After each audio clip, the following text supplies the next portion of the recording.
Good afternoon. I'm Joanne McVeigh, the Resident Council President.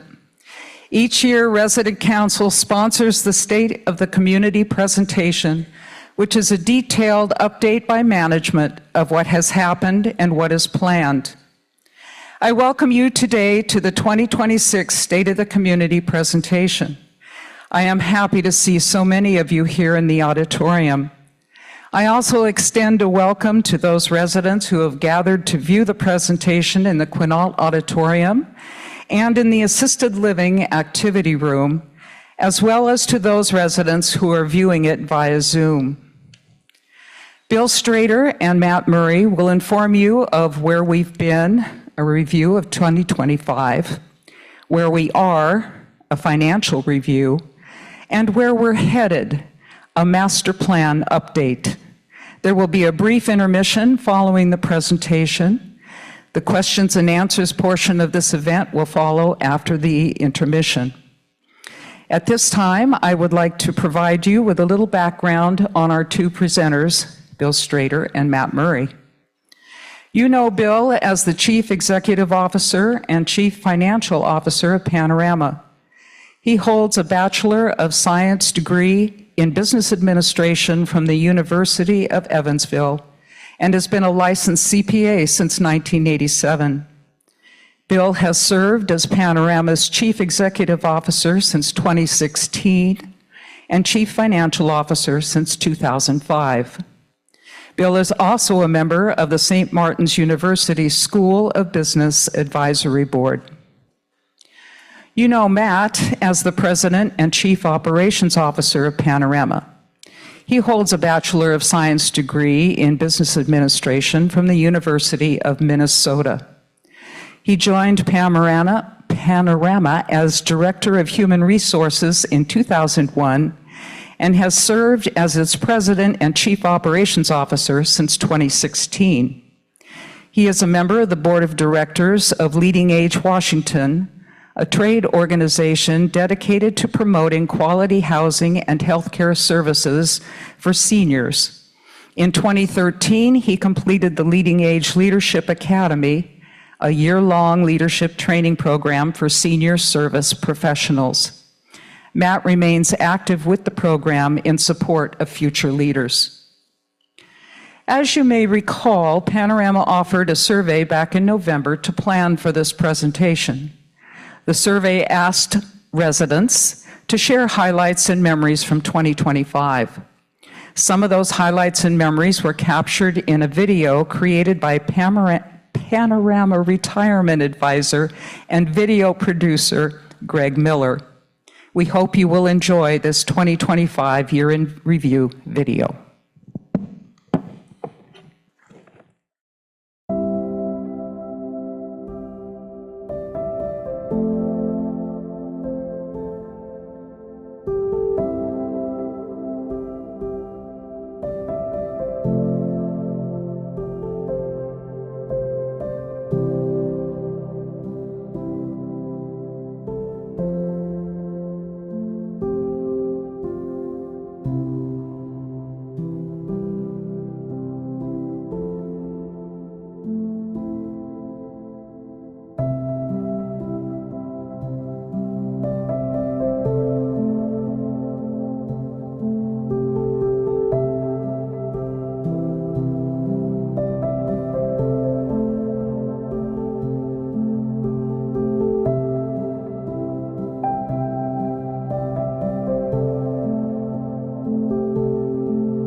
Well, thank you. You didn't know we're making movies now, did you?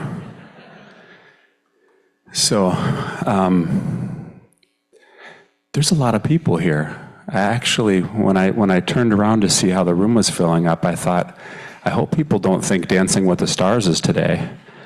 It's normally when we get this kind of attendance, but it's really wonderful to see you all. Thank you for taking the time to be with us here this afternoon. We're going to go ahead and get started. So some highlights where we've been this year. We're going to, despite the video, we're going to talk about some more specific highlights. Some quiet improvements that happened here at Panorama. We're going to talk about what is one of our pride and joys here as our Panorama employees, and then the satisfaction survey that we've started doing. So one of the things that we're really proud of this past year is our new transportation department. I think this is something that Grace has wanted for a number of years and could see this as being something that we need to do a long time ago. And through kind of surveys, through conversations, and something that we're always challenged with here is parking. Giving up cars when the time comes. And so one of the things we thought is, boy, if we need people to give up cars, we really need to enhance our transportation program as well. And so this combined transportation department is just the thing that we were looking for. So what it's done is it's combined services under one umbrella, so we're able to serve more people with the same amount of staff. And it's added a number of different added days and hours and times that we couldn't accommodate before. And we still have the great staff that we had in our different transportation departments before. And then the pricing as well is something that's been investigated and reviewed, and we can say it's competitive and very fairly priced. Security. Boy, security has been a hot topic for a number of years here at Panorama. And one of the things that this chart is doing is showing not necessarily all of the incident reports that we've had on campus. And the reason for that is there's a lot of incidents that we have every year. Most of them we qualify under the miscellaneous category. They're things that can't necessarily be explained, not necessarily thefts. It might be somebody suspicious walking through campus, as an example, something of that nature. But what this chart is doing is it's showing all of the Kaya incident reports that we've posted over the years. And when we're using a Kaya incident report, one of the reasons we're grabbing this data is a Kaya incident reports indicate something that we really must let the entire community know. These are our break-ins, these are our thefts, these are the major incidents of crime that we need to report, and again, let people know through Kaya when these things happen. And what we're pleased with is you can see a reduction since 2022, where we had six break-ins and 18 thefts. That was a year, if some of you were here, you might remember, boy, was security a hot topic at that point. 12 of those 18 thefts were bikes. So we had a lot happening in the community that year. And you can see through just a variety of practices, a stronger security team, increased patrols. I think one thing that's really happened is educating residents, making all of our residents a part of the process, right down to the Kaya reports, which initially we were a little bit worried about. We don't want to make people afraid either. But it's been very helpful in terms of creating awareness. We've also had a number of residents over time that have had a break-in or a theft or something happen to them that created one of these Kaya incident reports, that have spoken openly to the campus about what their experience was. And that's also very, very helpful when those things happen. But we're very pleased to see that this security trend continuing to go down. One of the things I have to acknowledge as well is it's not just Panorama. We also know that some of the things that were going outside in the community have also been cleaned up and fixed over time. A lot less homeless camps and places like that we knew were having issues directly from the Chehalis Trail. And we continue to invest in security, as you saw in some of the video, in security fobs, key cards, our security and special entrances to buildings that we've been doing. So again, we're really pleased about these results. But even 3 thefts or any break-ins is too much for us. The restaurant, boy, this is something we've heard over the years, particularly post-COVID. The biggest request we've received was for increased hours, and we're really pleased that we've been able to accommodate those increased hours. A couple other things that have happened there, improved staffing. Again, during COVID and post-COVID, that was really hard, and we're really pleased with the team that we have there now. We've been able to hire some great people, experienced people, and it shows in the service. And then again, the new tables, chairs, and artwork that have been placed in the restaurant, adding a nice ambiance and feel as well. So we're really excited about continuing to grow the restaurant. I know for myself personally, I look forward every week to the specials.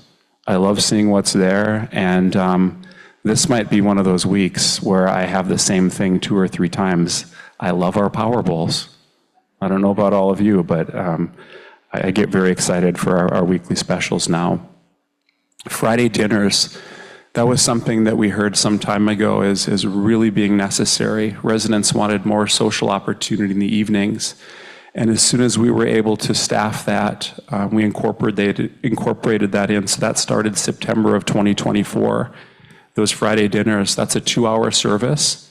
And as you can see, it's been a really positive weekly revenue for us of almost $2,000, about $1,900. So it's been a really great service. People are using it. Attendance remains very positive. The other thing that we wanted to incorporate that we were hearing, and we knew from the past had been very successful, was another weekend opportunity, Sunday brunch, an opportunity to bring family and again, more social time and to spend together. This is a much longer service of 5 hours. And it's been, there was some early interest, but less consistency. So we're not necessarily seeing the revenue there, but this is something also Josh feels very strongly about continuing to build and grow and turn that into something. But again, we're really pleased that we've been able to accommodate some of these major requests for additional hours. And those of you that come to the restaurant on a regular basis, thank you. Community partners. We brought back this year our Community Partners event. This was something started originally many years ago by a past board member, Ralph Monroe. We'll talk about Ralph in a little bit as well. But it was a way of thanking our community partners, our first responded, elected officials, business partners, our contractors, vendors, people that we all work with, that we rely on as a community, and the community relies on us. And so it's wonderful to bring that back, to invite people to our campus. There's a lot of people out there, believe it or not. Panorama's been here for a long time, and we're pretty known in Thurston County. But some of the people that we work with as partners on a regular basis sometimes will come to our campus and they can't believe what it looks like. It's been a long time since they've been there, they forget, or they just weren't here as often as they thought they were, perhaps. So it's nice to get these people here to Panorama and not only associate us by name, but also by what our campus looks like and what we do. So that was a successful event, and we're happy to bring it back. Some changes to the board of directors this past year. We welcome Becky Anderson, resident board member, and John Carmichael to our board of directors this year. We also said goodbye to Gail Madden after 2 very successful terms. And Gail, as you know, many of you know, doesn't sit still, so she's already involved in a bunch of other things. You'll be seeing Gail around. And then we remembered and honored Ralph Monroe, who was a board member for many, many years here at Panorama. And some of you may have even seen Ralph during your time here during COVID, in particular, cooking salmon in one of our parking lots for people. But Ralph was on our board for 20 years, and he'll be greatly missed. I always think of Ralph as a really great connector for people. He would have an idea or see something and immediately know the person to talk to at Panorama to connect to this other person and just start working on a project, start making something happen. And so it's we're again sad to see Ralph go. Resident satisfaction surveys have begun this year, and thank you so much for those of you that participate in that. I know we're surveyed quite a bit these days. Every time I open up my email and some days texts even, get hit with these, but it's greatly appreciated. We're doing these twice a year, and what we've seen is 75% of residents have completed at least one survey. 48% over the last 12 months, residents are taking their survey, but in the last month, that participation's declined to about 33%. So we hope that raises up again. For us, they've been incredibly helpful.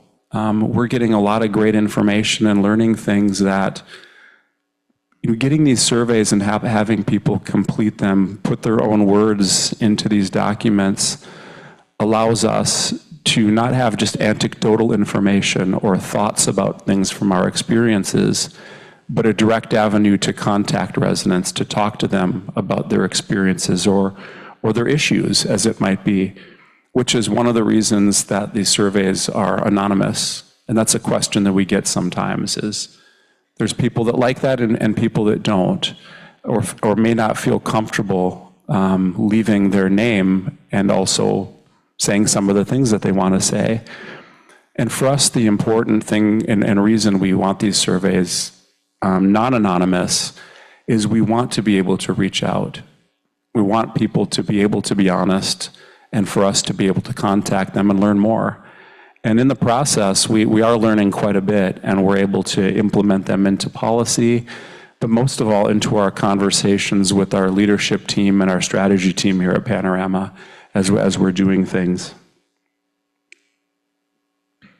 Some quiet improvements, and this is showcasing some of the things that we do that they don't get the press that other bigger projects get, but we tend to do these things every single year. There's a percentage of capital, that budget that goes to these kinds of projects. A lot of exterior carport projects we've been doing for years, and so this year, the Woodmere area of 3979 to 3991, their carport and exteriors siding was all redone and completed. The same thing happened at Chambers Lake Lane. That exterior was redone as well. I should go back real quick to this slide too. This is, sometimes we hear things And understandably so, people might make comments like, only the center of campus gets attention. Only those areas where there's a high degree of marketing, or get more attention than other areas. And we probably need to talk about these kinds of projects more, these quiet projects, but these things are happening all over campus, and they don't get a lot of press, and they're not in the high visibility areas. But we have a long list of them that we'd like to continue getting done, and will continue to do. Campus-wide air conditioning. This we've talked about for a long time, and we're really, really proud about this, accomplishing this. So kind of the history here is a few years back, we had some extremely high temperature days. And this really made us think. The comments we were getting, the concern that we had about how people were feeling and dealing with several extreme days of heat in a row. And one of the things that we started contemplating is, how do we get everybody air conditioning on campus? And you'll see us use HVAC quite a bit. The term which stands for heating, ventilation, and air conditioning. If anybody didn't know that, so we use that phrase quite a bit. But really, what we're talking about is air conditioning. And so this is again one of those kind of projects where, from a visibility standpoint, boy, it would have been. We would have loved to have just gotten started in the Quinault and renovating that, but because of what became a very, very clear priority to us, and always will when we're dealing with comfort and health and safety in particular. And temperatures that high start getting into some real safety and health issues. So that was something we made the decision that, boy, we have to prioritize this above some other things, because we really feel strongly that this is a safety issue. And we can say now that project is complete. So now every home on campus has some form of air conditioning or HVAC unit. We still intend on, as we move forward with plans in the Quinault, that will be an area that will focus on how can we improve the HVAC situation there. Right now, everybody has them in their homes, but can we make them better with better coverage and more efficient and those kinds of things? So there'll be another phase of that. But again, right now, everybody's got them. And I think when this campus started, air conditioning was non-existent in Washington. You just didn't need it. That's changed, hasn't it? Chalet Artwork, another great project. The second floor was completed there. So it had some very bare halls before, and nice to see them getting filled up with some real quality artwork. So the remaining floors, we intend on completing this fiscal year. P-Patch Crosswalk. This is another one of those projects that's almost an embarrassment to all society that it should take this long to complete, but boy, did it. Between approvals from the city and permitting, and then it taking almost 9 months for somebody to make a decision on what kind of a pole we were allowed to use there. Can you believe that? 9 months looking at a pole. Well, we got the poles from the city. They said, these are the poles you can order. We ordered them. They showed up damaged. So we had to ship them back, have them redone, and resent to us. So the good news I can report, the poles are in place now. It's almost ready to go. We're just waiting now for somebody from the city to come program it. We're not allowed to do that. So any day now, I'm saying, which means 9 months from now, we'll have it up and running. But no, I'm very confident this will be very quick. Now that we have all of the materials here, we're just waiting for the programmer, and this can be in place. Again, very, very grateful for the team that worked on this, because now we'll have it in place for this spring for all of our P-Patch users. And golf club's getting a lot busier, so I hope people actually press the button and use that crosswalk. So we talk about often, and we will continue to in this presentation today, even how valuable our employees are.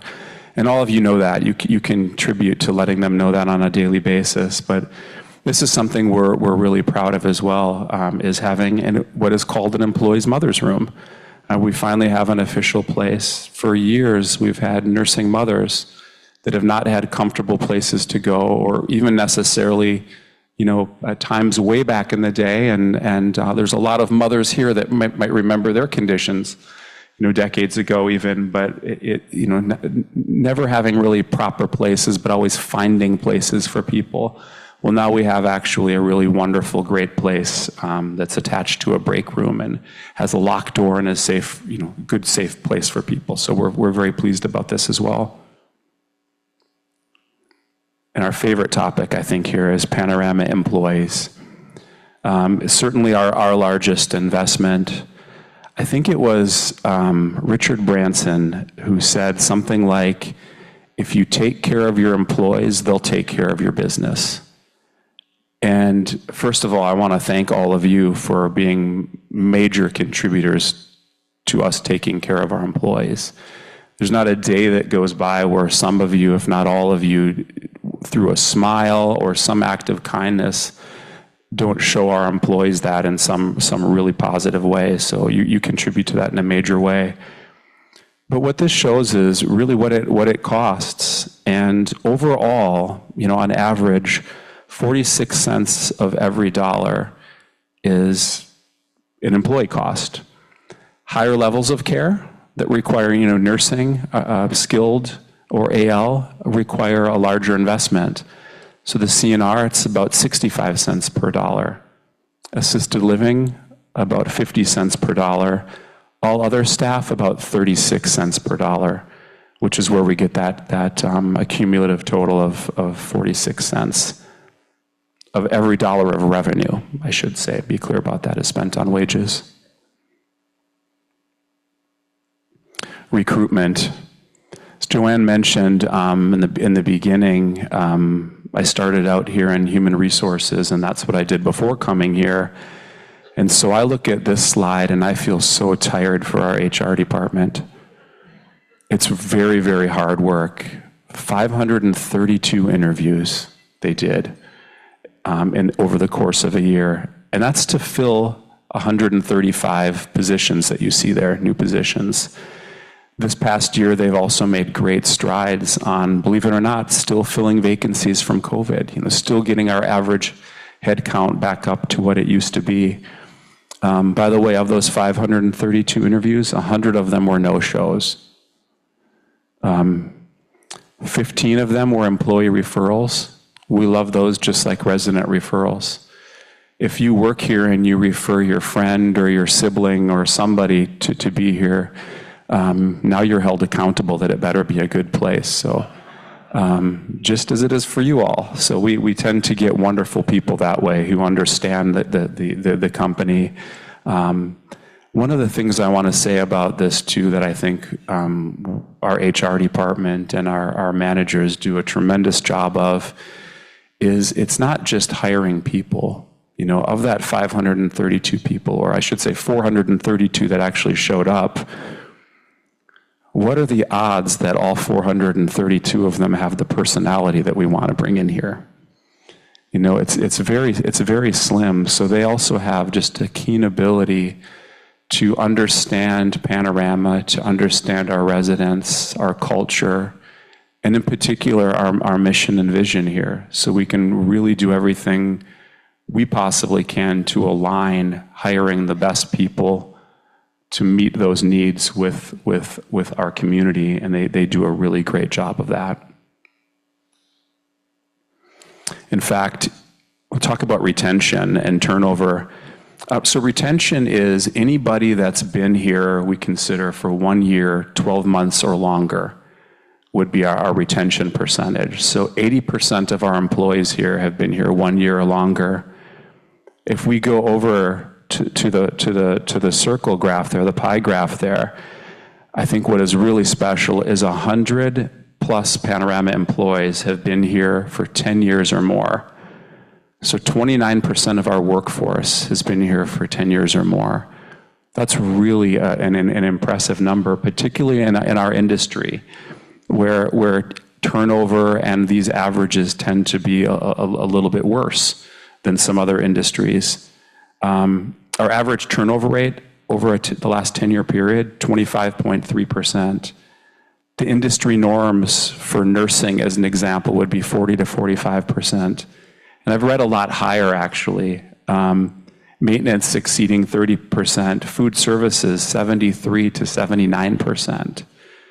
Our food service department, also very unique. It's probably the longest tenured department that we actually have here. So that particular group of people, with one of the worst statistics in the industry, here at Panorama, it's the most tenured department. So again, the culture, what we do, and what you do for all of them is extremely meaningful. So thank you for helping us attract and retain good employees. It's been another good year of that. We also, just like the resident satisfaction survey, we do an employee satisfaction survey. We use the same organization, We Care Connect, and we're able to chop and dice up information and data and really look at things in a number of ways there. What this pie graph shows, though, is, are you satisfied with your current job? And there's a lot of different colors there, but what I like to look at is be completely satisfied, very satisfied, and satisfied. Those categories make up 94% in total. They're all weighted slightly different, but in that satisfied, very, and completely, 94% total. So somewhat and not satisfied, to have 6%. It's a small number, one that, again, one of the reasons we do these surveys is we'd like to find out what those 6% mean by that. Can we make an improvement there in hiring or in job satisfaction itself? And sometimes you can't do anything for somebody, but we certainly like to try. So this is another great employee slide, I think, an indicator of how positive things are. So why did you make the decision to work here? The top 3 decisions we get are job description. I like seeing that because that means we're being accurate. We're not advertising something that it's not. Enjoy working with an older population. Can you imagine anything more important than working here, than that detail? And it doesn't always happen. But again, such a critical thing to finding a match to our values and mission. And something else we're really proud of is organization's reputation. We didn't always have that. We weren't always the go-to place to hire or an employer's choice, and we're in that position now. We hear that on a regular basis, and again, it's to a lot of things, but you all are a tremendous part of that. Do you feel appreciated for the job you do? 94% said yes. Interestingly enough, the last slide we looked at, 94% were also satisfied with their job. So I wonder if the 6% are still complaining here in this slide. Does the mission matter to you? I think this is my favorite one on this page, is because I find this really interesting. So somebody who's very new and was surveyed from 45 days from hire, 95.7% of those people said mission matters. But what's interesting is 75 days, 6 months, and ongoing. Ongoing is people like Bill and I, we've been here for years. We all say 100%. So what that means to me is, as people are working here, the longer they're here, the more that mission matters to them, the more they value that mission. That means we're living it, and it's a pleasing data point for us. Silver stars. So every year, Leading Age Washington recognizes staff that's been with their employer, dedicated to serving our aging population.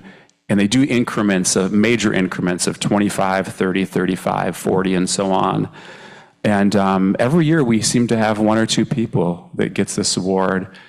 In July, how many of you know Carlos? He's been to everybody's home probably at least once. Yeah, everybody loves Carlos, but Carlos has been here for 30 years.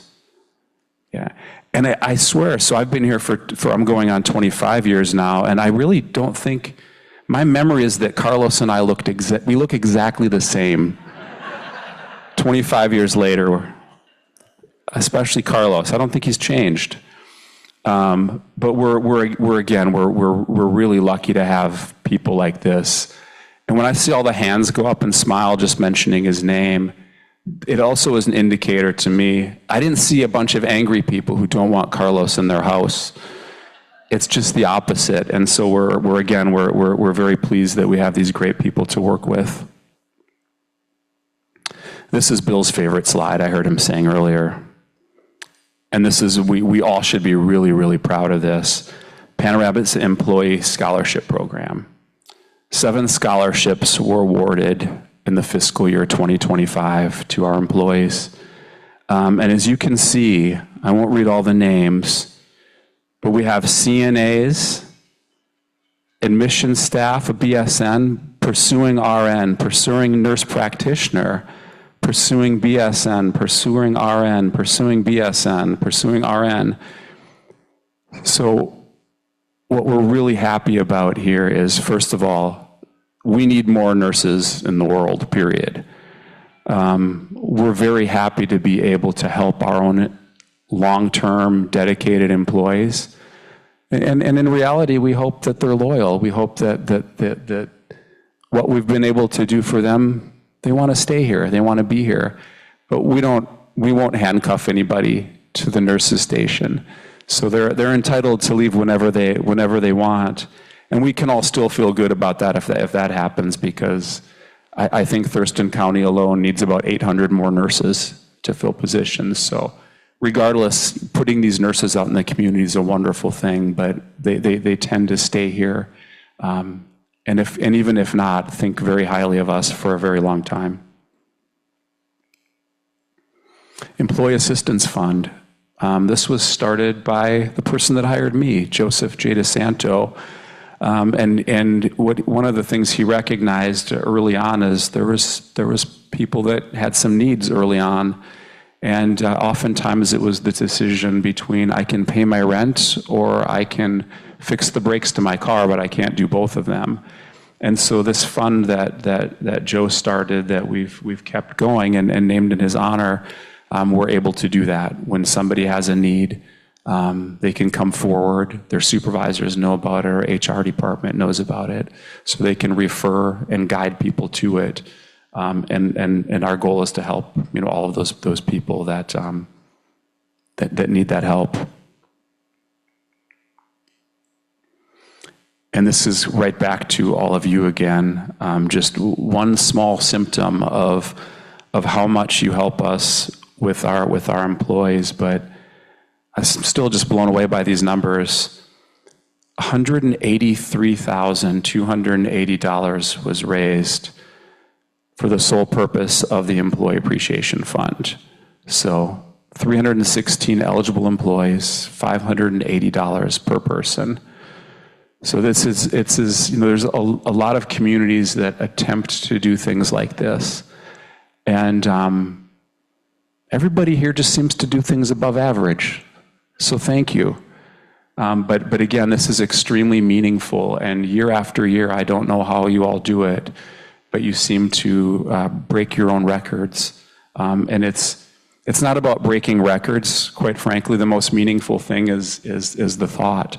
And that's incredibly special to all of our employees. And this picture is of a thank you board that they made with a lot of really nice notes and pictures that hopefully you were all able to see, and it was in Pan Hall for some time. And with that, I'm going to turn it over to Bill, and he's going to talk a lot about this past year in terms of financial review.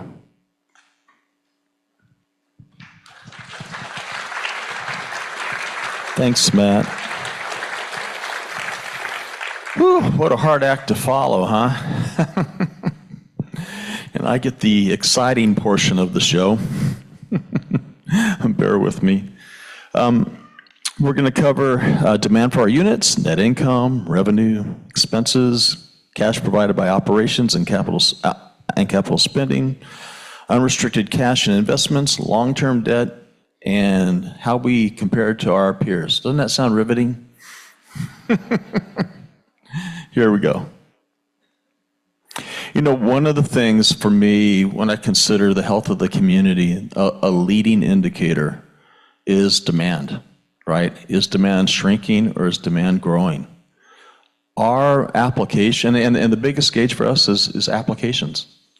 This year so far, 5 months year to date, we have 136 applications. We're probably going to set a record. In the last 4 years, our average was 220 applications. The prior years before that, it was 130. So it's up 70%. That is incredible demand. Households on our wait list as of the end of this past fiscal year, 7/31/25, 1,118 households. If you think about we average 50 move-ins a year, that's 20 years worth of move-ins. Now, it doesn't mean that everybody's going to move in. Some of them will not eventually be here, but as long as that wait list is growing and being replenished, that is demand. And strong move-ins is good for who? Everybody, right? And by the way, you all play a big part in that, so thank you for inviting your friends. We greatly appreciate that. So we're doing well with demand. I like that. And again, that just means too that you have a good reputation, a strong community, and that people really like your product. And so it's something we're grateful for. Okay, so net income in fiscal year 25 was $6,018,000, which was an improvement of $2,800,000 above 2024. There are really two primary drivers of that. One was recurring, and we like that. It's the CNR. Their net income has continued to improve. They're up, and they had a significant loss during COVID. They were down a loss of $2.8 million. This year we pretty much broke even, but the improvement over the last fiscal year was $1,143,000. And a big driver of that, Matt talked about all of the hard work that our HR department had to do to recruit staff. And without staff, you can't have the residents. So if Shauna's in the audience, a big shout out to her and her team. And Dennis and his leadership and Zane, because they set an environment where people want to come to work every day. Great people. We're so blessed. The employee retention tax credit generated $1,663,000. That's non-recurring. So even if we back that out, we had an income of $4,300,000, which was still extremely healthy. What are our sources of revenue? Well, all of you. Thank you. Independent living base charges, about 36%. And then really, I also look at amortization of deferred revenue. So it's your entrance fees amortized into income over life expectancy. That's about 18%. So independent living charges in total, about 54% of revenue. CNR, 32%. Let's see, we have assisted living at 5%, restaurant charges 1%, interest income 3%, application fees 1%, and then miscellaneous income 4%. Expenses as a percent of revenue, and by the way, for anybody who's geeky like me and adds up those percentages, you're going to see that's 92%. The other 8% was profit margin. Anyway, so as a percent of revenue, wages 46%. Our biggest expense is our employees. Depreciation 20%. Utilities 6%. Repairs and maintenance 3%. Professional services 3%. Taxes and licenses 3%. Supplies 3%. Administrative expenses 2%. Interest and loan costs 2%. Insurance 2%. And food, 2%. Cash provided by operating activities. Bill, what in the world is that? So really what it is, if you take basically net income and then you add back depreciation and take out amortization of entrance fees, and the reason why you do that, those are non-cash income items, and then you add entrance fees to that, that is the cash that your business generated through the course of the year. So in 2025, we generated $20,785,000 in total cash. About $15,559,000 was reinvested in property, plant, and equipment. And if you look over the last 4 years, 86 cents of every dollar that we bring in cash flow is reinvested in the community. So if you ever want to know where your money goes, guess where it's going? Take a drive around the community, you'll see it all over the place. And for swimmers right now, I know you're very mad at us, but it's going into the pool. Okay, cash provided by operations, like I said, it was $20,785,916. So what did we do with that cash? About $15,559,000 was property, plant, and equipment. We had refunds of entrance fees last year of $582,000. We had a principal payment that we make on our debt every year, a bond payment, $1.3 million. And the rest of that little orange part, was money that we saved. And what are we saving for right now? Memory care. That's right, setting money aside for memory care. Very good. We have a well-educated audience. I love that. Capital expenditures for this year, again, $15,559,000. Where did that money go? Renovations, as the units turn over, was about $8.1 million. Real estate purchases, and we partnered with the Benevolent Fund to do some transactions this year, so that was about $1 million. Routine capital expenditures, that would be IT spending, vehicles, roofs, mailboxes, things of that nature, about $1.8 million. New construction, you might have noticed on the lake that we built a brand new home and we finished up a home on the park. That was $1 million, almost $1.4 million. And then campus improvements, in that category, we would have the HVAC and the door lock project over in the Chinook. There was anybody had been over in Woodmere, we did a nice carport project over there. Let's see, the restaurant furniture, and then the aquatic and fitness center. That was, Matt, your favorite project, the locker rooms.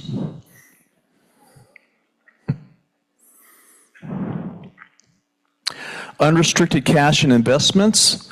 As you can see, in 2020, we had about $60 million, and it dropped down in 2022 to about $42 million. During that period of time, we were constructing the assisted living addition. We did the courtyard and pavilion, and we had Willow Lane. And then since that point in time, you can see we're starting to slowly build up that cash in anticipation of constructing that memory care addition. And this is a key bullet, that little block in blue there. Unlike other communities, and you'll see this in big time, we do not do what? We do not borrow to do projects. We save up and then we invest our cash. We do not want to leverage Panorama's future. High leverage is not a good thing. How many of you, well, you know what, I already know the answer to this. 99.x% of our residents who moved in came here with zero mortgage. How many of you regretted that last mortgage payment? Was that like a cause of celebration? And have you ever met the person who lost their home who had no debt on that home? I have never met that person. And you know what? Panorama is nothing more than just a bigger home. We take care of Panorama the same way that you did yours. Being responsible, reinvesting in that home, being able to sleep at night. And we have a lot of family members who we want you all to sleep well at night, knowing that we're going to be here. You know, occasionally I'll get articles sent to me. Bill, did you see this facility that went bankrupt in New York? Yeah, and aren't you glad that's not going to be us? You know, that's always my response. So anyway.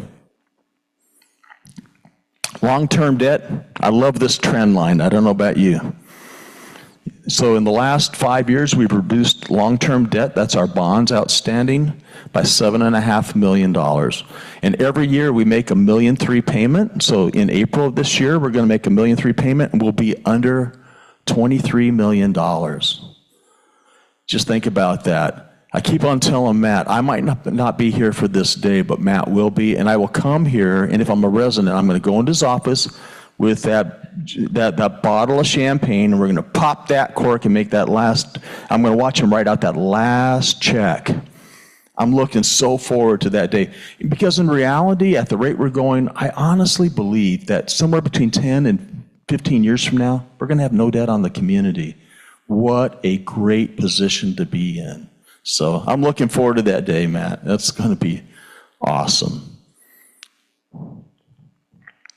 Okay, so that was a quick overview of where we stand for the year and a quick overview of our balance sheet, so to speak. So I guess the big question really becomes, so what does all that really mean? So is it good or bad? How do we rate against our peers in our industry? And it's not just our peers. How do we rate against the top 2 percentile in our industry? That's really our gauge, right? The top 2 percentile.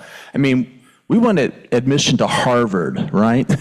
So anyway, so let's talk about that. So Fitch is a rating agency. They are the primary rating agency for continuing care retirement communities. And so we gauge ourselves against Fitch A. So that would be facilities that have a bond rating of A or higher. So in the United States, there are approximately 1,900 continuing care retirement communities, but there are less than 40 that have an A rating, less than 40. So if you have better financials than a Fitch A, you're in the top 2 percentile. So how do we compare? Let's talk about net operating margin. And this slide will be a little long because I'd like to provide a little explanation behind what is a net operating margin and things of that nature. So net operating margin is simply operating revenue minus expense divided by operating revenues, the margin that you have left over. So the average Fitch A is at 5.8%. We're at 11.1%. Net operating margin, including entrance fees, the average Fitch A facility is at 23.3%. We're at 30.4%. Operating ratio is the ratio of your operating expense to revenue. So in this case, a lower number, better than a higher number. Average Fitch A facilities at 95.4%, we're at 87.4%. And a major reason for that is that we have what? Very low debt. And that's what you're going to see. Now, days cash on hand.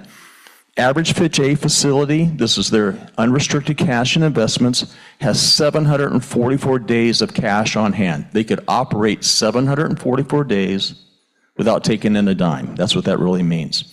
We have 427. 427 is substantially lower than 743, right? Now, relative to what? Right? Relative to what? So now, what's cash cushion?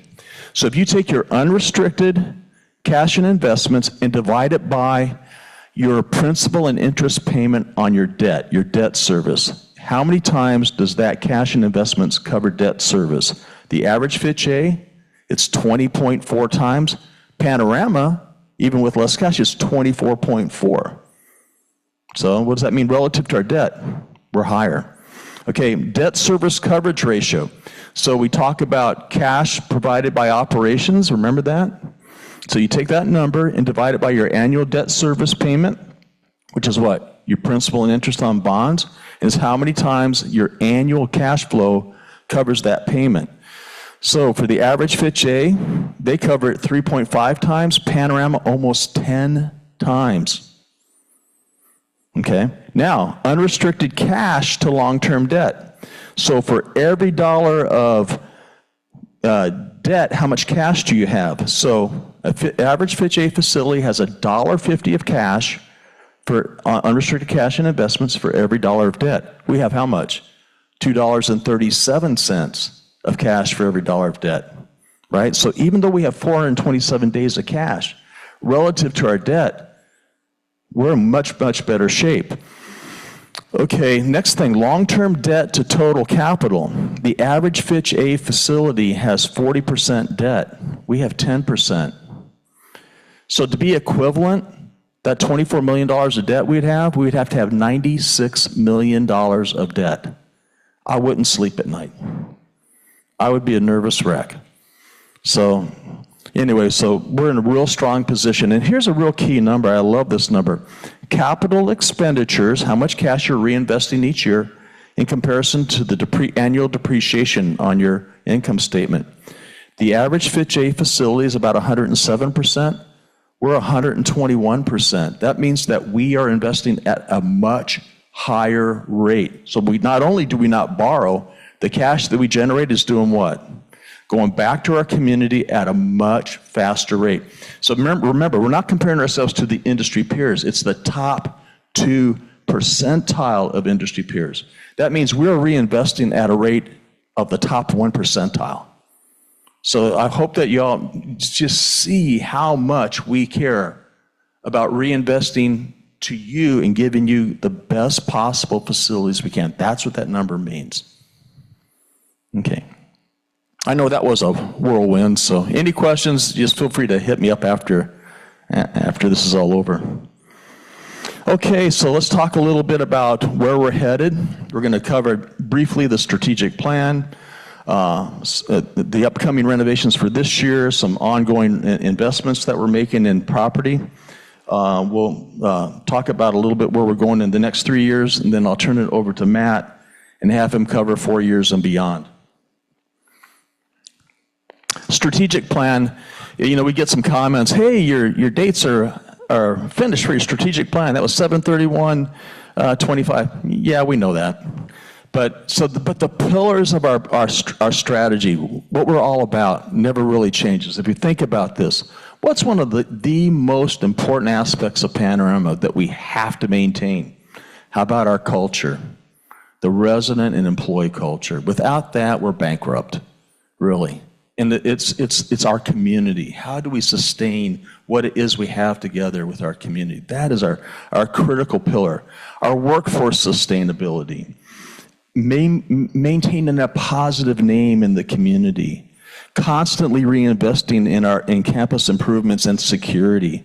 Constantly reinvesting in services that promote resident well-being and healthy aging, and then being a prudent manager of financial resources. When is that ever going to get dated? It doesn't. Now, the aspects that we might focus on from year to year to year may change a little bit. And just so that you know on this, we haven't started working on the updates yet. We're going to wait and pause until we complete the district meetings. Because in the district conversations, there can be things that come out of those conversations that might influence what we focus on next. So we want to really hear from you before we start working on the updates of that plan in earnest. Okay, capital spending for the current fiscal year. We have budgeted $9.3 million in renovations. And good thing we did. This year, it seems that the homes that are coming back to us have been occupied for a long time. And if you've noticed, some of those renovations have been rather extensive lately. I'm sure you're hearing some hammering.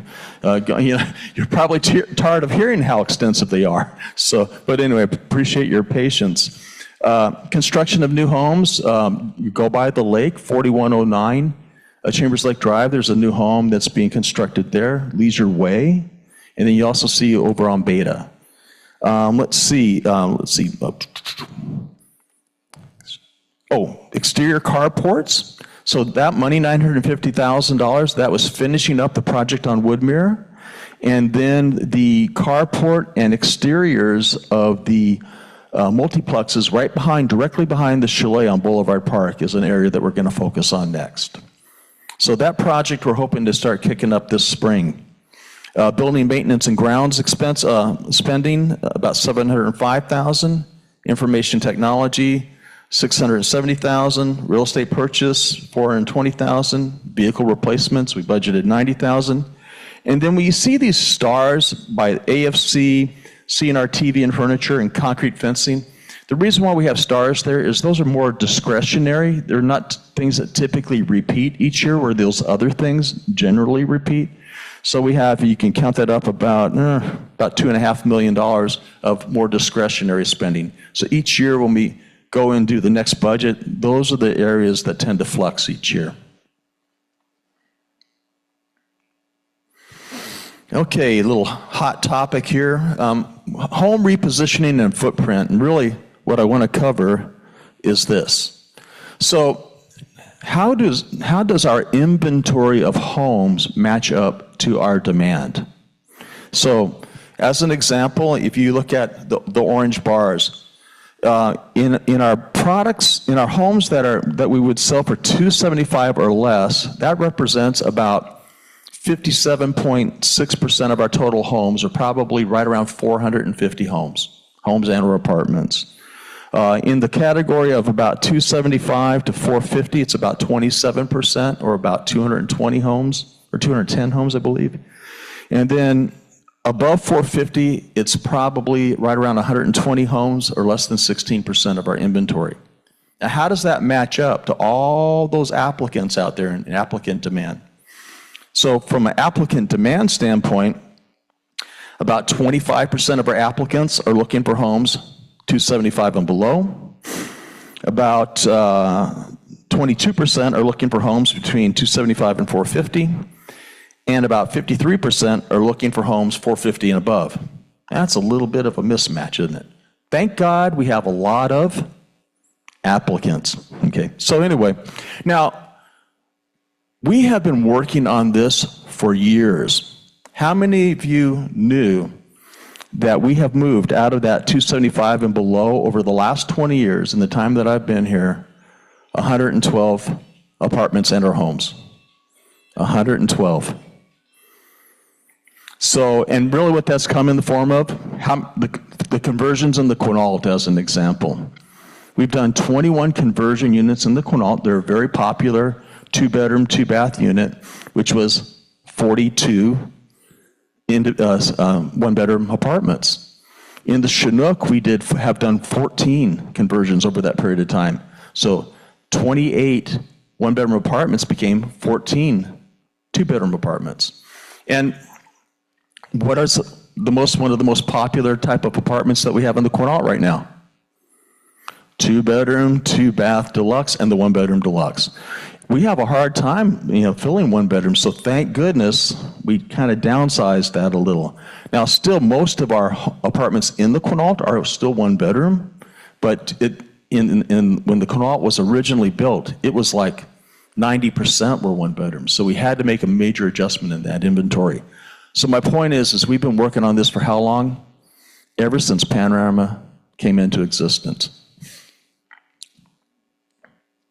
So what I wanted to do was go over some current repositioning that we're doing. And here's the reality. We've been working on shifting homes out of that lower category into the middle and into the higher for how long? Forever. But in the last 20 years, a ton. We really don't have that many more conversions that we can even do. There's none in the Quinault and in the Chinook that we can really do. So the opportunity to shift out of our lowest category to our highest category with what we have is limited. At best, maybe it's 5% of the inventory that we have. But for the most part, we kind of are where we're at. Okay, so then how do we meet future demand? That's a great question. Okay, well, let me do this. Hold on that question. I'm going to give you some examples of repositioning, and then I'll come back and answer that question. So some current examples of repositioning that we've done is over on 2389 Chambers Lake Lane. We took a 2-bedroom unit and a 1-bedroom unit and made a larger conversion unit, 1,959 square feet. We're currently doing the same thing at 1877 Circle Loop, a 2-bedroom and a 1-bedroom that's being combined. There's a home on the lake, 4211. It's a smaller home right now of about 1,100 square feet.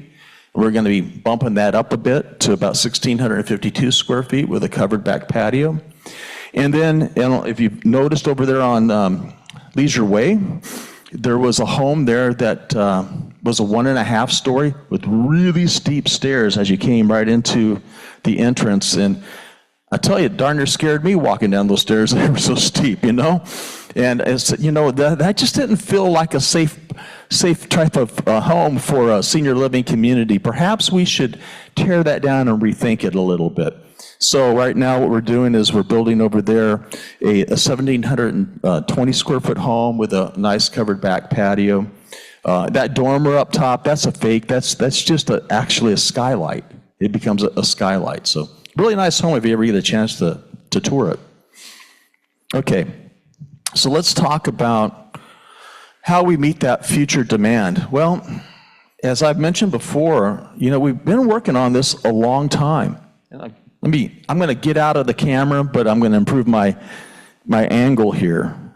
So when Panorama was first developed, basically it was everything north of 21st and between Slater Kinney and Golf Club, excluding Willow Lane in this section here. So everything basically north of 21st and south of 14th. It also included Leisure Marina, this area right in here, and Chambers Lake Lane. But when Panorama was first developed, Northwest Point wasn't on the map. We had to acquire that property and develop it. Same thing with Holiday Park. Same thing with all of the single-family homes on Slater Kinney. The same thing with Beta and the majority of Chambers Lake Drive. So as you can see, over the years, we've been doing what we're doing right now ever since the beginning. This is nothing new. This has been going on for 50 years. So basically, what are we going to do? Same old, same old. Keep on marching to the same beat of the same drum. So right now you can, go back.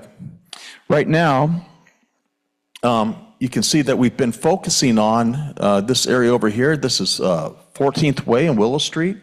We've acquired some homes on Willow Street with the Benevolent Fund. But we also, on 14th Way, we own 4 homes right now over there. And once we acquire maybe another between Willow Street and 14th Way, if we acquire another 5 homes, we'll own the majority of that street. We can take that into Panorama. So we really want to focus and get that area complete. Then after that, Alpha would be a nice little target. Remember, when we first came into being, how many homes do we own on Beta? 0. So why not make Alpha like Beta? You know, same thing. And then it would be really nice to own the homes that are on the north side of Chambers Lake Drive on 26th Loop, just the other side of the street. So these are areas that we're going to continue to focus on as we continue to expand our footprint. And I'll have a couple of topics, and then we're going to give it right back to Bill, and then we'll do an intermission and question and answer. So just to let you know what's coming up. So this next slide, environmental sustainability efforts. I'm curious, we could use hands in the audience. Who thinks we do enough environmentally? Ouch. No, I fully expected that. So I'm assuming all the hands would go up then. Who thinks we need to be doing more? Okay. Boy, these are going to be some hard expectations to meet. No, what I want to say here is, I think, so if I look back at 15 years ago, what our practices were and what we were doing then versus now, we're so many very practical things have been instituted in the way we do every renovation in so many areas of our business in a really positive way, from the way that things get recycled. Not everybody knows this, and we can't do this all the time. Sometimes the units that don't have things that are desirable in it, but there's even Habitat for Humanity. When we have the ability, sometimes we can have come in and dismantle what they can take and repurpose, and the things that are going back into new homes or remodeled homes, the extent of renovation that covers things like replacing electrical and circuits with LED, energy efficient appliances, which probably is, everybody likes the way they sound, but everybody complains about them at the same time. We typically hear they just don't work as good as the old ones that wasted energy. There's some truth to that. However, these are all things that we know not only are important to the community, but over time too, and what we've seen in the last couple of years in particular, have even been worked into state building codes. So you're going to see a lot more of those things. But when I'm in conversations with people at other communities, other peers, and I'm hearing them talk about their sustainability efforts and what they're doing or trying to achieve, I always feel really good, because we have achieved so many things that other communities are just starting to deal with, just starting to figure out how they can afford things like solar panels. which we've been doing for some time now and are now worked in as kind of a standard into many of our projects. And we have hoped to do more of those. The other things that I think, electric car charging stations, making those available for the apartment buildings, as well as for people who have them in their homes. Those seem like little things, but when we've approached it over time, with each renovation, how can we add these elements to this home to make things better and more efficient? We've actually seen results, both in terms of energy usage, but also just what people are coming on board and saying, that are pleased that we're looking at those things. There's a lot of people that are happy just to see solar panels on buildings. And so we hope to continue doing that. One of the things we get probably the most questions about around sustainability are blowers, lawnmowers, it's equipment. It's those kinds of tools. And we're continuously looking at replacing and trying those things out. A significant number of our crew uses electric things, but we have to compensate them with gas-powered, simply because of the amount of batteries, how long they last, power, those kinds of things. So what you're going to see from us is a continued effort to do these things in our purchases and the way we do business. But we also have to balance the products with our budget, and also expectations, because believe it or not, all the hands that went up that know we can do more, we still get calls about weeds and things not looking too natural, so to speak. So we have to balance all of these commitments and promises, but I hope you can or will see in the future. It's something that you can be proud of too, the steps that we're taking, because we really are getting things done along the lines of sustainability. Aquatic and Fitness Center. So just some history there for people and kind of why we're doing what we're doing. Not everybody's aware of this, but we started this in the fiscal year 2024. And that started because we knew we had moisture issues in the pool. It's the Aquatic Center building is a really cool building architecturally. It's got great ceilings, but there's a couple things in it that we recognize over time weren't ideal for it housing a pool. Moisture, humidity being one of those things. So we had some water damage. So in 2023, we actually opened up walls to the building in 18 different locations actually to do some investigating to see what we needed to do there. Quite frankly, we were worried about mold. We were worried about safety. What does the building look like? We wanted to make sure everything was okay there. And as we were doing that, we were also planning on we have to invest a lot of money in the Aquatic Center, just in terms of renovation, how dated and old things were starting to look, as well as physical problems with the building and how do we make sure we can keep this thing going for a long time. And one of the things we realized right away is this is going to be really expensive. And as Bill just got done saying, we don't borrow, we save for these things. And one of the way that we can get things done, stage it, and not borrow is we do things in phases. So the Aquatic Center became very clear that this is going to be a really great project to do in phases. One of the main reasons for that, not just economically it works better, but we also wanted to keep as much of the building in use and active during this time and not have a major closure. So while we were working on some of the fitness rooms or the locker rooms, we could still have the Aquatic Center, the pool open and those kinds of things. So phase one was fixing some of the architectural issues, the roof. While we were fixing the roof and the dormers that had leaks, we decided to invest in solar. That was a great location for that, and so it made sense at the time while we were doing all the roof work and making the investment.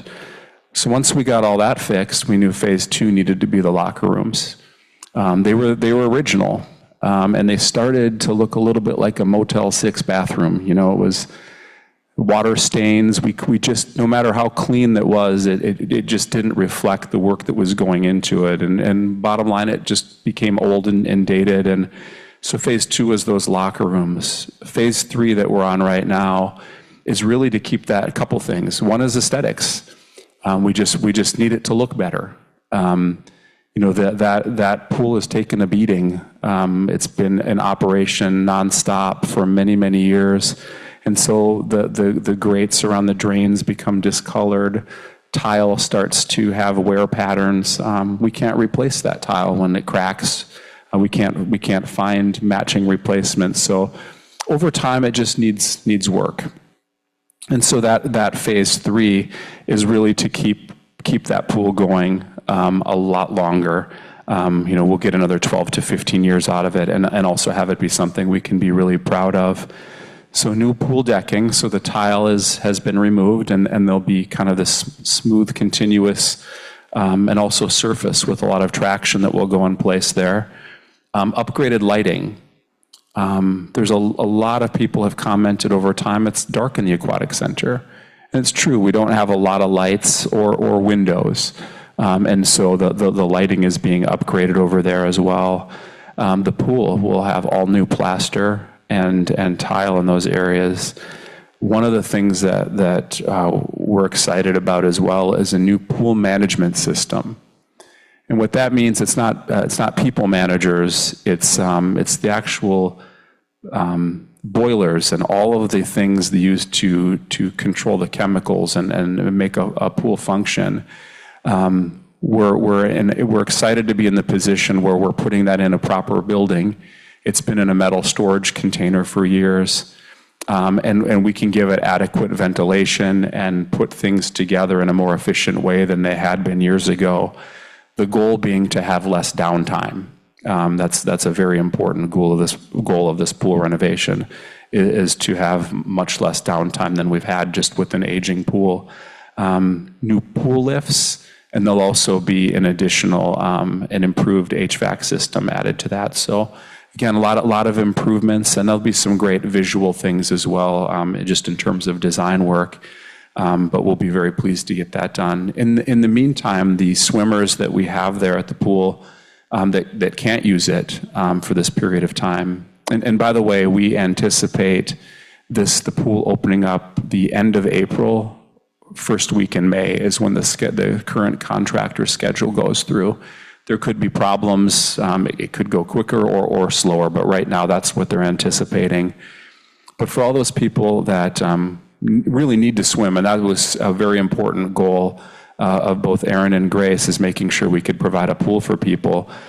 Because if you're somebody that swims every day and you need that for your physical health and well-being, and you stop, so sometimes there's some physical movement. So it was really important to keep that going. So Panorama has been paying for Briggs YMCA memberships for their pool, and even providing transportation during that time frame to keep people active and busy there. So, and again, we're on track for a May completion there. And I'm going to hand it over to Bill to talk about the next 3 years. Thank you. I hope your bladders are doing good. I know this has been a lot to endure. So we're coming down the home stretch. We'll chat a little bit about the things you see on your screen, memory care, seeing our furniture, a little bit of discussion about the Quinault. Oh, and by the way, well, let's cover the lakes in the parking lot too, in the auditorium. So memory care, you've heard me talk about this before, but just to kind of recap it again. Right now, about this past month, I signed a contract with Rice Fergus Miller to start developing the detailed construction design, the construction documents. So that process is starting. Hopefully, we are going to complete it by the end of this fiscal year, and we're getting ready to start the 7th month of this fiscal year. So this happening now, right? So get through the next 6 months. We're hoping to have that detailed design work all completed. Early part of 2027, we'll get it submitted to the Department of Health and to the City of Lacey for permitting. And then, before we know it, June 27th, we're going to make a little bit of noise, construction trailers, and get rocking on that project. So it's going to be here before you know it. When you think about it, it's January. We're talking, what, 17 months now when we start digging? So and then hopefully we're opening up in the fall of 28. So it's going to become a reality before you know it. So anyway, looking forward to getting that taken care of. One of the things that has come up from time to time, and I want to answer the question is, why the CNR? Why not a freestanding facility? Well, there's several things. You've heard me mention this before. When the CNR was originally constructed, it was constructed as a 155-bed skilled nursing facility. I would guess that probably today, out of the residents that are in the CNR, which is 116, maybe 80 or 85 are Panorama residents. So there's a significant number of residents come from the broader community. So in reality, if we just simply repurpose a portion of those beds for memory care, they're going to be used for who? Yes, Panorama residents. So we have the capacity in a building that's already there. And all we really need to do is add to that building some separated dining space, living room space, activity space, and a courtyard, which is a lot cheaper than going out and building a facility from scratch. And the other thing, when you build a facility from scratch, you can't build it for the number of residents that you need. You need to build it for what? Economies of scale. So you'd have to build it at 40 to 60 units and have to go out and borrow 30 or 40 million dollars. Does that sound like something we want to do? No. No. So we have a structure that's already there, but not only that, we have a great team of people in the CNR. Our staff is already there. We have a great administrator, a great director of nursing. We have nurses, social service workers, laundry, housekeeping, dietary, activities, maintenance. All the team is right there. They're just going to do what? Have a locked unit with some new amenities, and it's just repurposing it. So that allows us to do what? Get it done at a price that we can afford, and then use our excess dollars to do what? Work on other projects, like perhaps maybe the Quinault, which is a pretty important building to a lot of people. So that's why. It just makes the most sense to do it in a building that you already have in place that is more than sufficient in size to meet the need. Okay.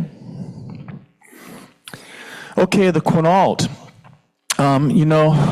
Like I said, our goal is to start the construction of memory care in the spring of next year. Once that's up and running, we're past the Aquatic and Fitness Center, we're past the planning for memory care.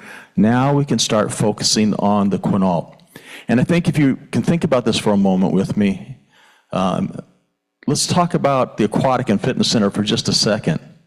We phased that project in over 3 years, right? And then there was planning before that. So Aquatic and Fitness Center has really been more of a 4-year project.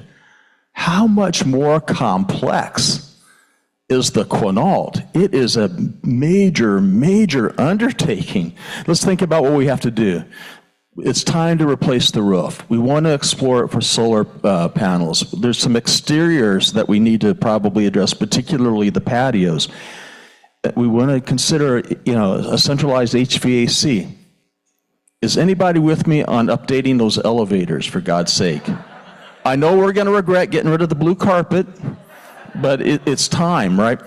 We don't have the electronic door locks and the security and the IT infrastructure that we need to install in there. The common areas, obviously the corridors, and then the community laundry rooms. Perhaps if we get a few more apartments with their own laundry, maybe we can repurpose some of those spaces for other amenities for our residents. Heaven forbid, how about the Quinault Auditorium, for God's sake? I mean, it's just a little bit dated on the parquet floor. Then the bathrooms, the coffee room. So there's just a ton of projects. It's going to take a lot of time and thought. And here is the most important piece, and I hope that you all appreciate this. One of the things that we really want to do is we have 2 components of residents, right? Those who live in the Quinault and those who don't, right? But wouldn't it be nice to start this process with a survey to all the residents, both in and outside the Quinault, to find out what's important to you all? You know, we'd like to hear from you and take a little bit of time to do that, have some listening groups, do some forums, and try to make sure that we're working your thoughts and ideas into that building. At the end of the day, we need people to move into the Quinault at some point in time, and I'd like for you all to be kind of excited when the time comes, right? So what might that look like? And so we really have a deep desire to hear that from all of you. So that's going to be a big part of that process early on. And I think with that, I kind of jumped ahead of myself. The planning process will take some time. But I think now you can understand why that might be. And with that, I'm going to turn it back over to Mr. Matt. All right. And we're almost there, and then we'll do a 5-minute intermission, and then we'll do some question and answer. So the 4 years and beyond. So I like to think I have a pile of papers on my desk right now. I'm working through, and this is the pile of papers I want on my desk soon. But we'll get here. So the Quinault renovation continued, much like the Aquatic and Fitness Center.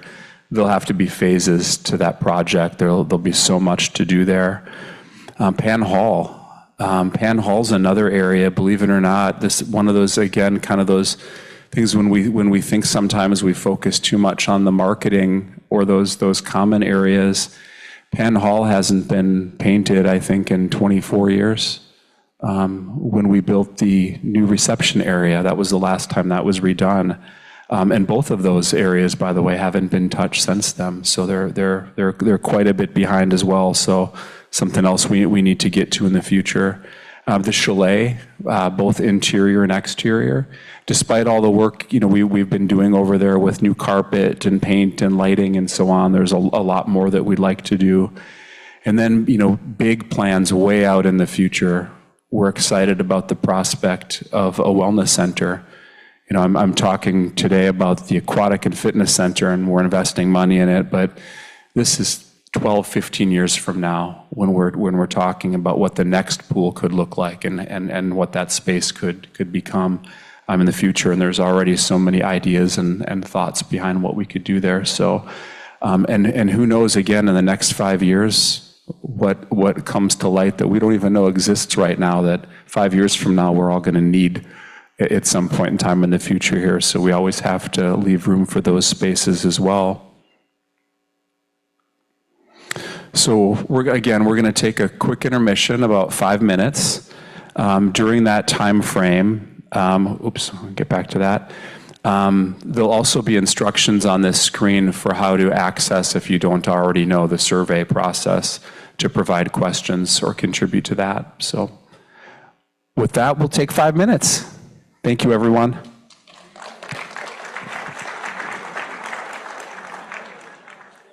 Okay, it looks like we've got some great questions, though, already.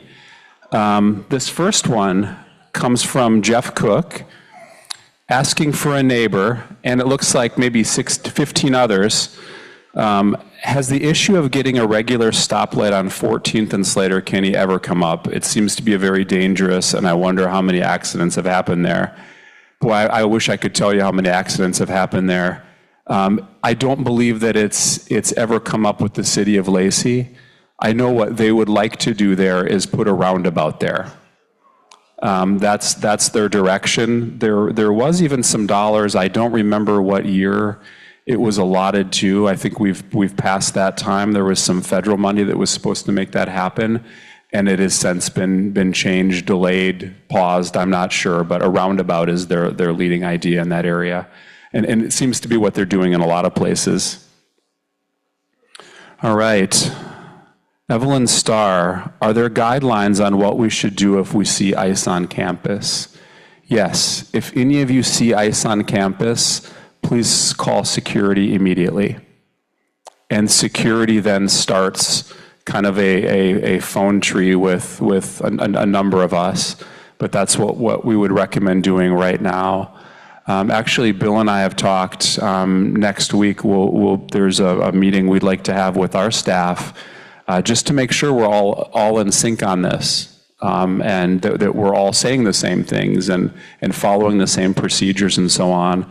I think that's, and I know we've heard comments from many residents as well that have similar concerns. So any information we can pass out, we will at that time. David Plemons, is consideration being given to the changes in the economic demographics of our community likely to ensue from the current emphasis on enlarging the size and price of replacement units? Bill, do you want to address that? You kind of just did.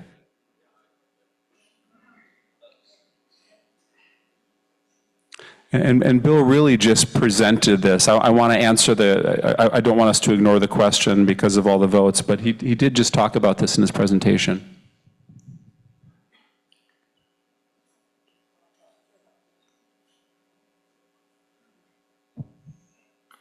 You know, at the end of the day, we have to meet demand. And I think so many times I hear, well, our community is going to change. It's not. The Chalet has one conversion unit in it. The Chalet's been the Chalet forever. The Quinault, we can't do any more conversions in there. We can't really change the makeup of the Chinook. Chambers Lake Lane, we've done about as many conversions as we possibly can. Woodland Court, it's always going to maintain its current characteristics. So the core of our campus, there's going to be very little that can really change other than what we've already talked about, the expansion of footprint. And that's really to meet demand. So I don't know what really more that there is that we can say about that.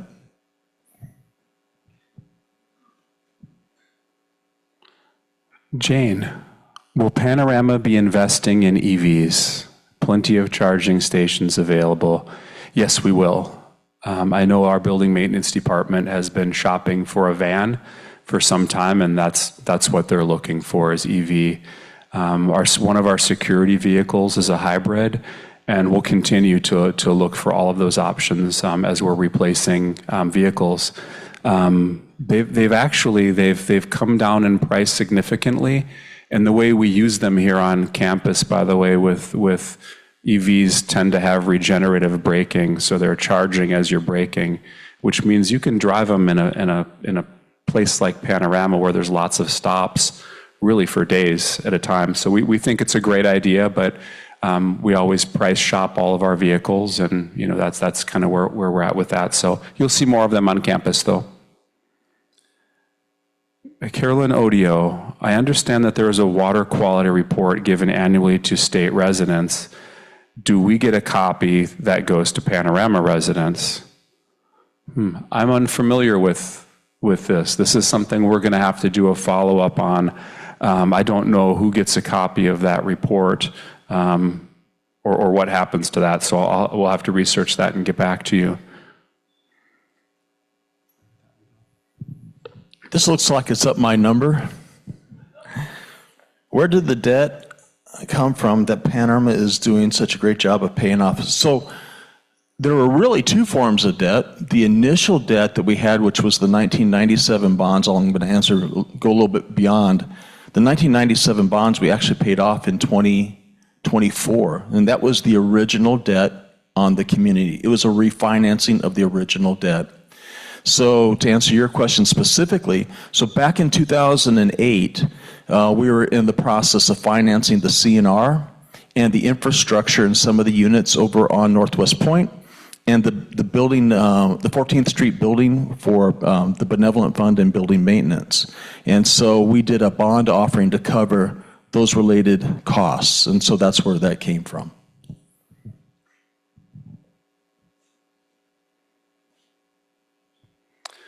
Doug Ford, what challenges do you anticipate in the next year and 5 years? Boy, there's so many ways to answer this, and I'm trying not to present them all in negative ways, as challenges can be. I think in the next year,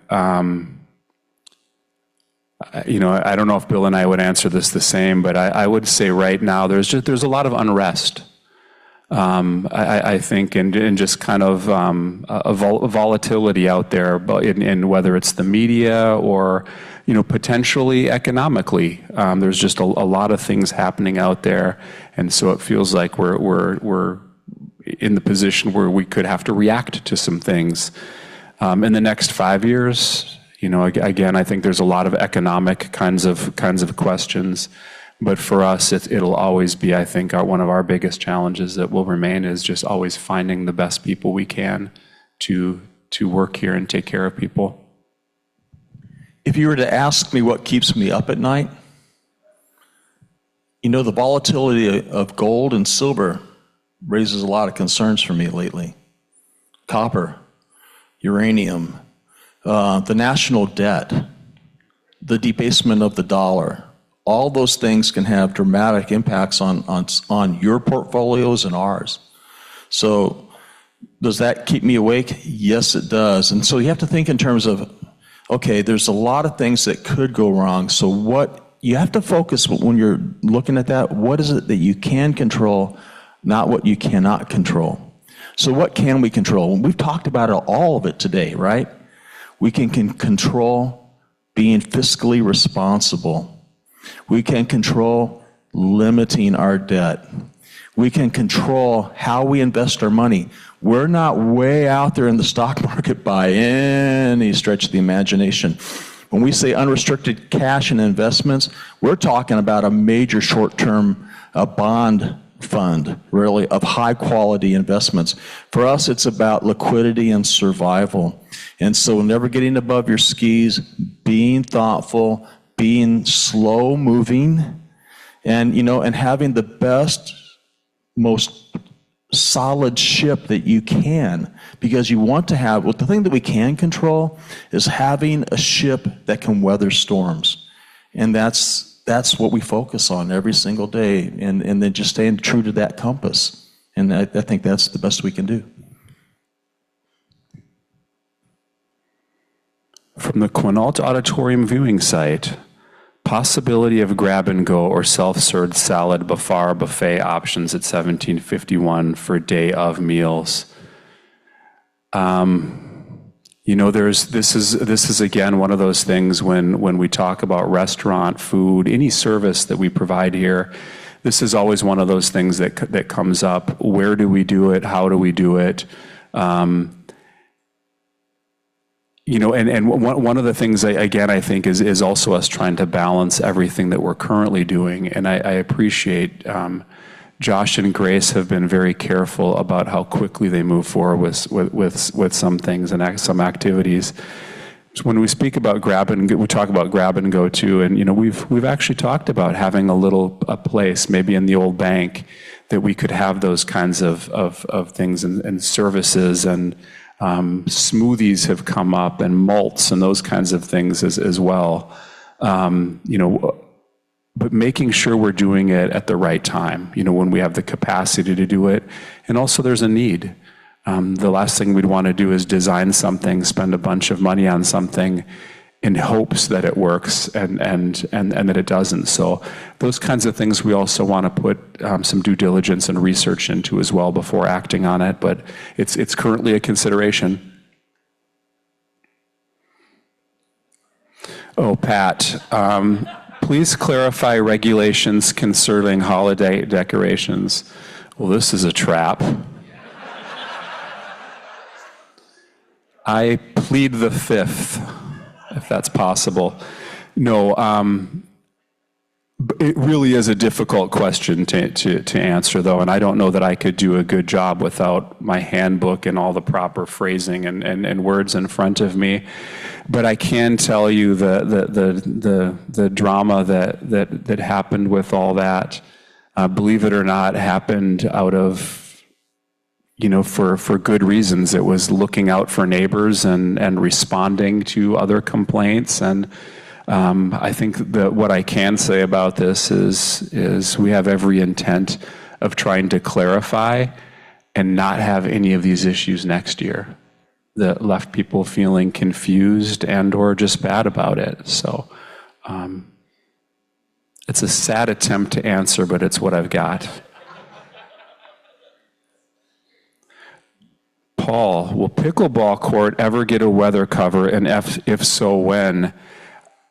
Boy, that's another thing we'd love to do. I can tell you that's been on Brent's list to research different types of covers, costs, what that would look like.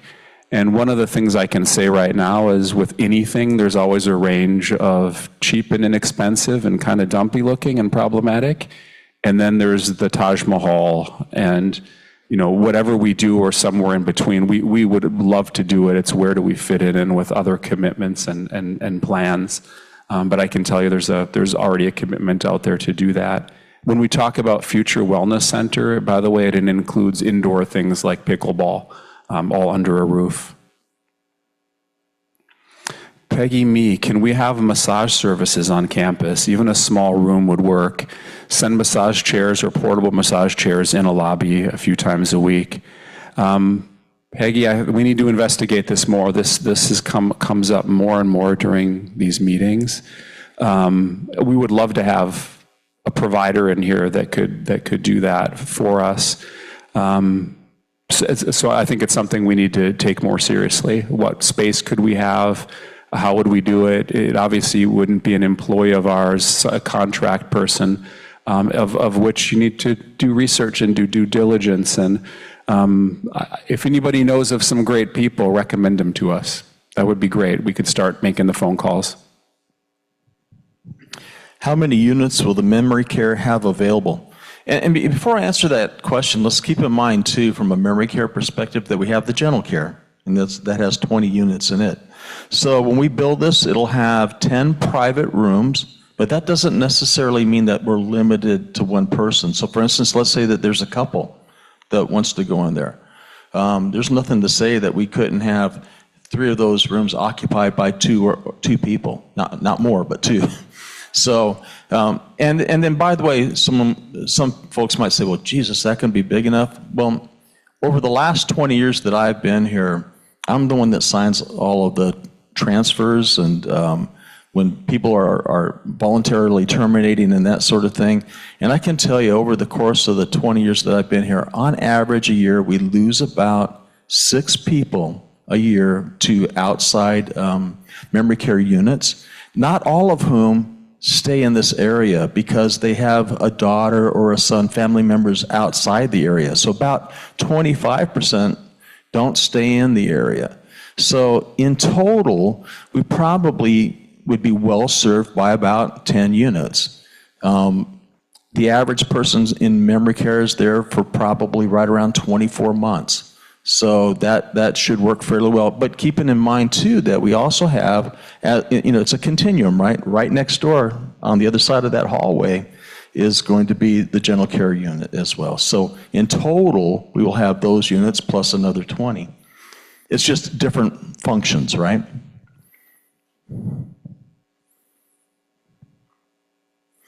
That's an interesting question. I really appreciate that, David.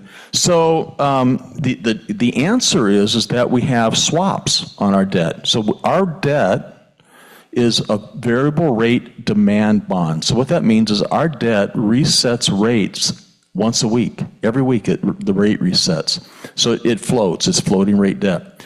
Our rate on our debt goes up right around the time quarterly tax payments are due, because the people who tend to hold our bonds, they hold it through tax-exempt money market funds.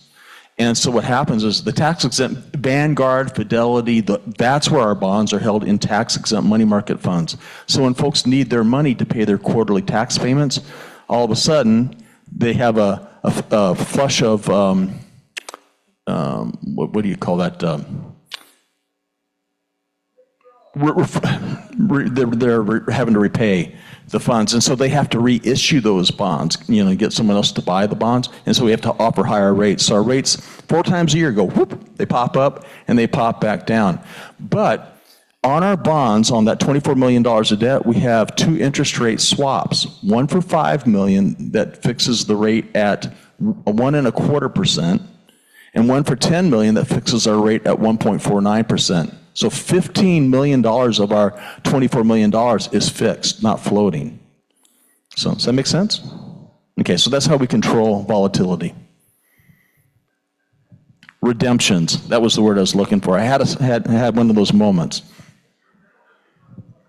All right, and this is the last question that we have time for today. Can you review the scheduling of the satisfaction survey? When and or how often can we expect to see a survey?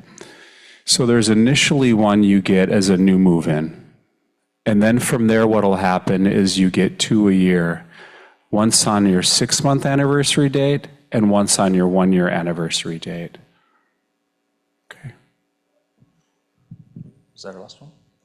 You know what? I really want to thank you for the thoughtful questions. And Matt and I, what we'll do, any question that we were not able to answer today for time's sake, we'll make sure that we cover it on inside Panorama and or possibly updates at a resident council meeting. So thank you for submitting your questions. We appreciate it.